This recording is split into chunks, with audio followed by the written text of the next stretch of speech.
Hello, Kevin. Good morning. Good morning, ma'am. Okay, I will ask you two questions. Will it be all right for you to answer these questions? Yes, ma'am, it's all right. Okay, the first question is, what was your most unforgettable moment with your papa, your tatay, or your dad? Kuan, ma'am, first and foremost, jud ma'am, like, disclaimer lang, ma'am ba? Kaning, dili jud kay mi close sa akong papa. Ang main factor ani or ang main reason ani, ma'am, is because tungod sa iyang trabaho. Kay ang iyang trabaho, ma'am, is nasa Lagyo. Then syempre dili like wala kami communication ba kaya akong papa kay mas na focus siya sa iyang trabaho, ma'am. Dayon one time sa kaning grade 11, thankful po ko, ma'am, nga nakoy award.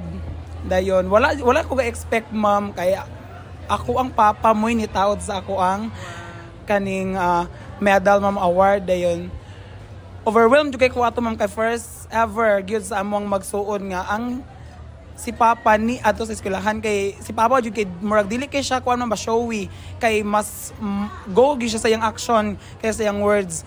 Dayon mo to, ma'am, like ako jud na feel lang iyang love sa ako. Then mo to gyud ang moment nga akong i-cherish og ako jud i-put sa akong heart and soul, ma'am, forever. Wow, thank you. The second question is, if there is one thing, no, na kay gusto, isa lang kabutang na gidesire jud nimo that your papa will do it for you, unsa to siya?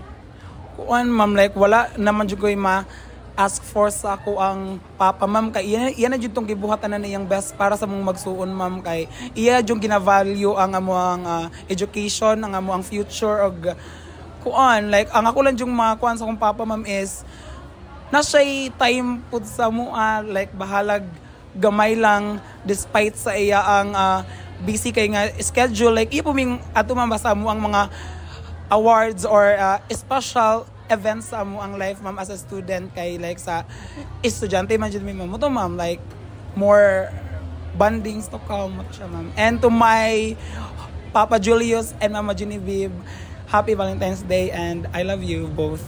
Wow, sweet. Thank you. Thank you, Kevin.